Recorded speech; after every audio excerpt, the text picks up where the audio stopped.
In this episode, we'll look at how you can lose money if you're not careful. When we make our next delivery, while we're doing that, we're talking about hours of service. Stick around, it's an interesting show today.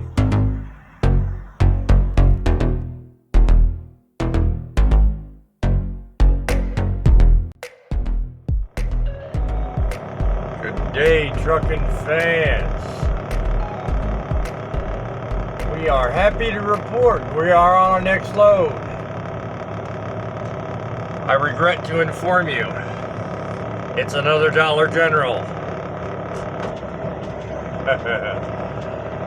Actually ain't too bad. I've actually been to this particular Dollar General several times. This is the very same Dollar General facility which gave me my start. When I started in trucking, I was working a dedicated lane out of the Dollar General facility. First out of Zanesville, Ohio, which was crazy because I lived in New York at the time. When they first opened up the Dollar General distribution facility in Bethel, Pennsylvania, I was one of the first group of drivers that they assigned to run lanes out of that. I did that for probably almost 2 years. Let me show you a little something that Landstar does kind of accidentally. This load was advertised for $2,000. Now I negotiated because it was a last minute deal. I didn't get it for 2, I got it for 18. But the other thing to notice is the rate per mile, $7.75. Which would be true if the load were in fact 258 miles. It is not. The load is not 258 miles. The load is 480. What they do is they key in on a Bethel that's near Clearbrook, which is halfway west of the state. On totally other end of Pennsylvania. I mean, it's still alright. 1,800 for 480 miles. Still over $3 a mile. I'm not complaining. But still, they make you think it's a short trip and it's not. So always verify, always check. Do a zip code to zip code search and make sure that your mileages are accurate, because otherwise these brokers will negotiate down rates with the thought that it's less mileage than it really is, and the end result is you're getting screwed. We have a green light.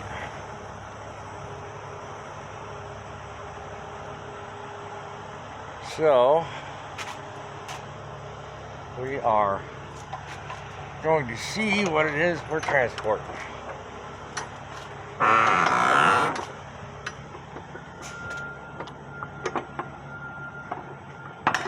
Isn't a whole lot of anything. STP must be fuel treatment. Particular bill of lading is marked at 5390 is the total weight. It's got the right load number and all that,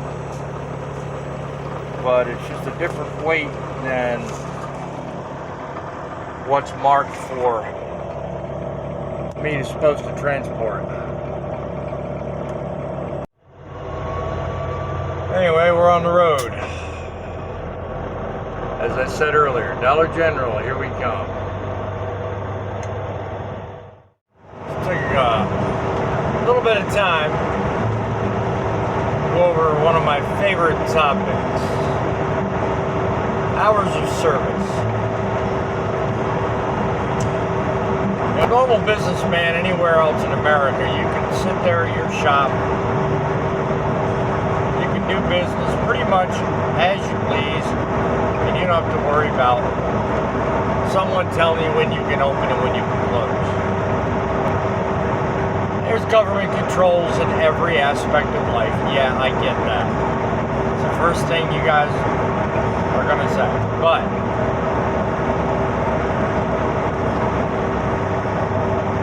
to the extent to keep everyone on the road safe, the government mandates that commercial drivers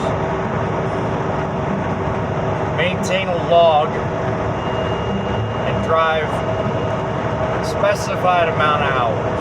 And this whole video is not even a complaint.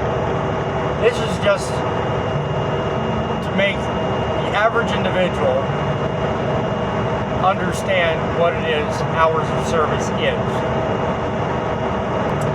Back in the early 80s, late 70s, the government said we had to carry logbooks. Back in the day, they used to be handwritten. Nowadays, they're computerized. Every truck out here has something called an ELD device. That ELD device basically not only tells us, the driver, when we can and cannot drive, but it also tells the government when or if we goofed and we screwed up. You know, if I drive for 15 hours, I'll get a little red light flashing on this computer's red icon, actually, not a light. It tells me I violated one of the hours of service regulations. So the purpose of this video is to basically explain to you exactly how easy and or how difficult it can be to bid on a load, get that load, and deliver that load, whilst bearing in mind your commitment to that load and your ability to be there when you tell them you will be is affected by the hours of service you have available. You might think, well, with the 14-hour requirement and 11 hours allowed on the road, you can't really do a whole lot. The truth is, you can. You just got to be very efficient about it. And you got to know exactly what you're starting with and what you're left with at the end of that all. Now I'm going to give you a couple of examples as to exactly what that means and how that hours of service will affect one of two different scenarios. I think you'll find it interesting. Okay, so we're going to use my current trip and load as example one. Example one is you've got a load you're going to bid on. Money's irrelevant, but you're going to bid on that load. Well, it kind of is irrelevant, but for this discussion it is. Let's just say it's a good load and it pays really well. Okay, and this current load right here goes from Monroe, Ohio to Bethel, Pennsylvania. The accurate laugh from the excerpt earlier on. Accurate mileage for this trip is 420 miles. Now that's assuming you take the turnpike, which I don't do. I go down through Morgantown and grab 68, Southern Tier Expressway. So the actual mileage of driving is 480 miles. Between 12:30 and 1 o'clock. That's when I'll be there. So it'll be just on the cusp of my 11-hour time getting up. Now the reason that is because I stopped for fuel. It took me 20 minutes to fuel. So you got your 15 pre-trip, your 20. There you've got 35 minutes used up of your 14. Your on-duty time for your pre-trip and fueling does not count against your 11-hour clock. It only goes against your 14. The only thing that goes against your 11-hour clock is motion on this truck. So I had 10 minutes travel time to the DC. And probably 10 minutes worth waiting on traffic to get back out on the interstate after I left. So there's 20. So you make 35 minutes plus your 20. You've already eaten up 1 hour. So you're starting out with 12 on an 11-hour drive. So you're going to get to Bethel and you're going to be real tight on time. Now the whole reason I make this description is because, let's say you want to get a real good trip that comes out of PA going somewhere, and it's an 800-mile drive. It's a real good paying load. And they want you to load first thing in the morning. You can't get that load because your hours of service have you going off duty at 12:30 at night.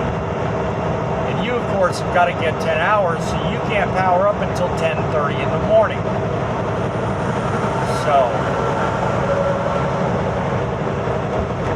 if you want to work that trip out, you got to make sure you can load after 10:30 plus whatever drive time it takes to get to the shipper.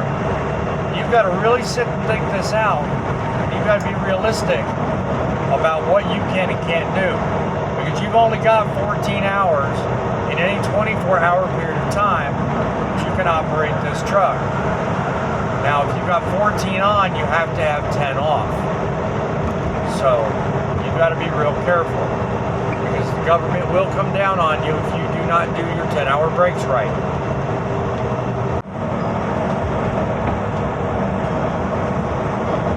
One of the things we have to bear in mind while we're out here is running this truck. Running out of hours every day is not the same as running out of hours every week. There's no way to regain any hours on a daily basis, unless and until you've actually driven the truck for 8 days straight.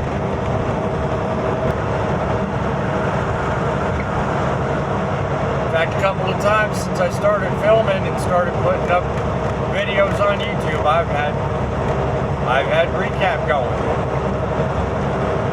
So I haven't talked about it much, but now's a good time to bring it up.